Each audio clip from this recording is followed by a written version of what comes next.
Hi everyone, this week on TAM we're doing family favorites and my childhood favorite recipes. So we're making big, soft New York pretzels and I am so excited about that. So stay tuned while I walk you through this awesome, delicious recipe for one of my childhood favorites. One of the things I loved best in New York were these big, soft American hot pretzels. You could buy them off of push carts in the middle of the city, and there were even kosher ones around.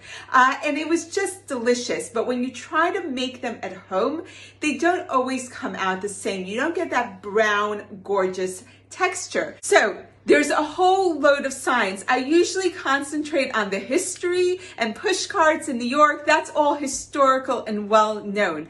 But here, to introduce the science, is my husband, who happens to have a degree in chemistry. Who knew the rabbi knew chemistry? So what we figured out is that what the street vendors of New York cook their pretzels in before they put it in the oven is a really high level of carbonate. So here's our scientist to explain to us how we at home can get a higher level of carbonate into our pretzels. Okay, so the best way to do it is take regular bicarbonate of soda that you get from the store. Baking soda, for those of you who don't know it that way. Known as baking soda. And if you stick it in the oven at about 200 degrees Fahrenheit, you'll get the water and the carbon dioxide that's in the compound to basically boil away.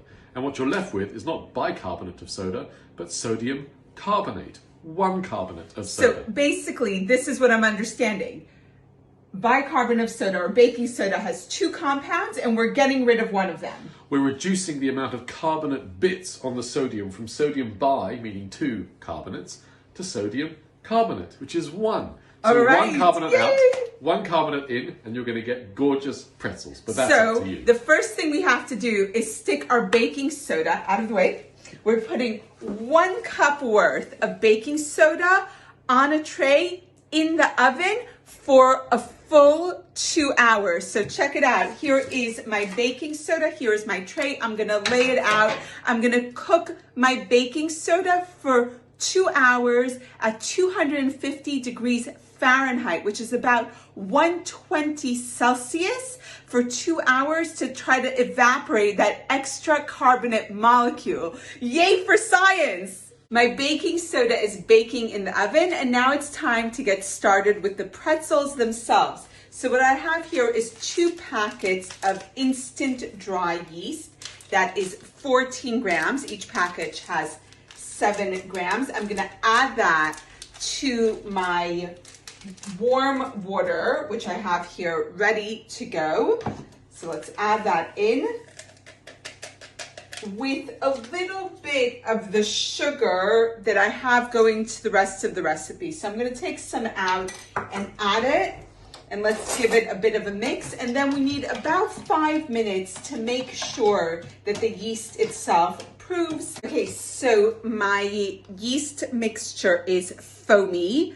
I can tell it's ready to go. Can you see that? From all the foam. And what I have here is my bread flour, which is going into my stand mixer, which I've fitted with the dough hook. If you don't have a stand mixer, you could totally do this by hand. It's just like kneading any bread.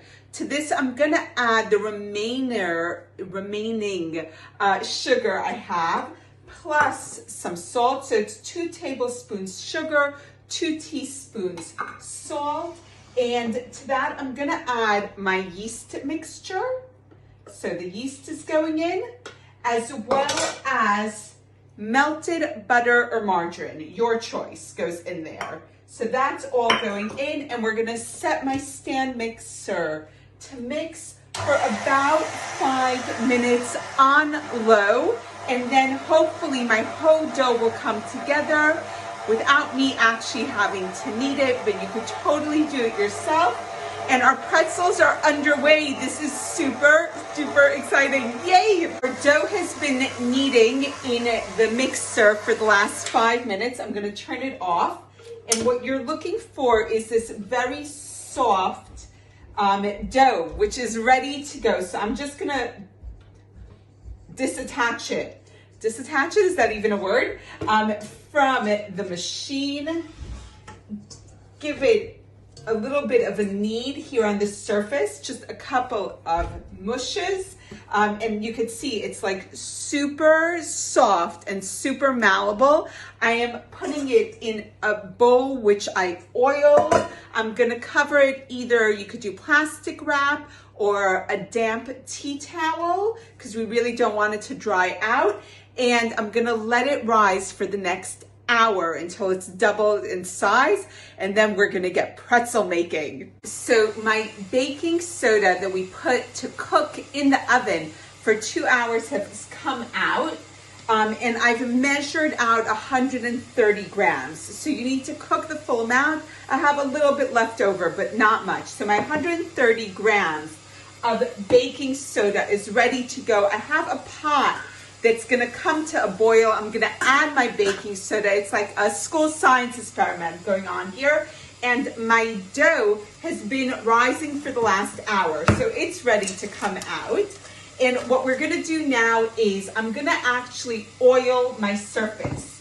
So I've got my oil, I've cleaned my surface, and I'm actually gonna brush my surface with oil because I don't wanna add any more flour to this dough. I want to keep it super soft as it is right now.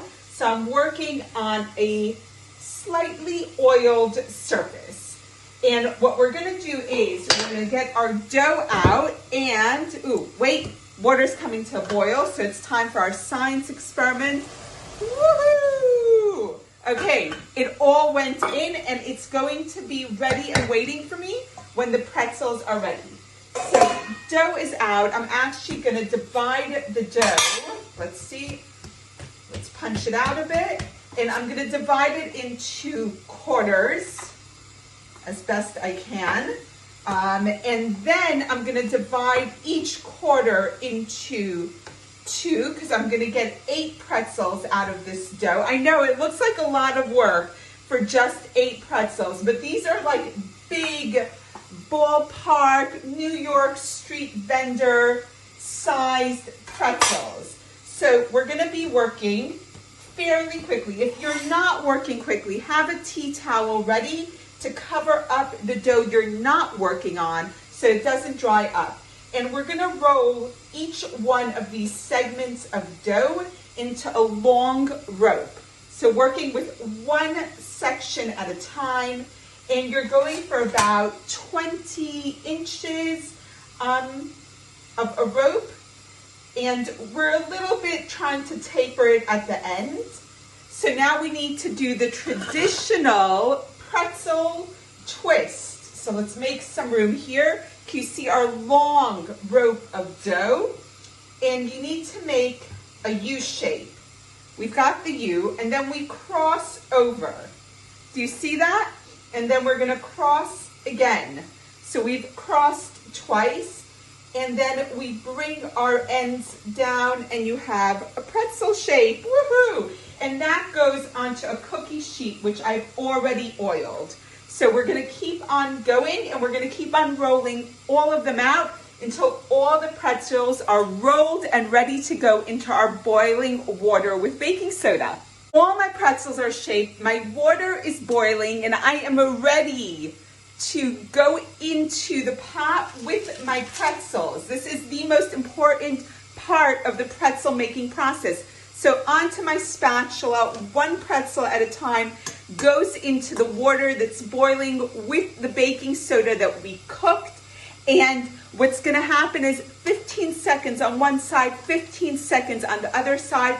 And this is what makes the pretzel into a pretzel and not into a bread. So that was probably 15 seconds. I should sing happy birthday, and then I'll know it's been 15 seconds.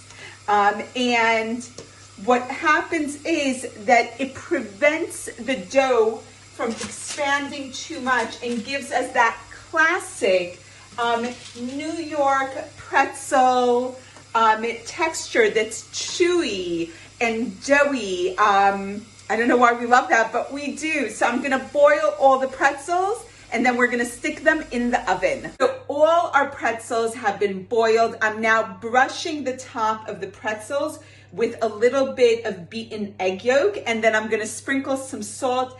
These are going into a preheated oven. The oven's at 220 Celsius, 450 Fahrenheit, and they're going to bake for about 15 minutes until they're stunning and golden. What we are gonna do is, like, halfway during the baking time, we're gonna flip the trays so that they get evenly browned. And we're only 15 minutes away from awesome, amazing New York style soft pretzels. Woohoo! So our pretzels have come out of the oven. I've already torn one open. It is delicious. It is perfect. And I have my mustard taste test ready to go. So please try these. They are incredible. And I don't know how many of us could get out to get some really awesome soft pretzels. So have a try and stay tuned while we bring you some more awesome kids recipes that, you know, young at heart will love as well. See you soon.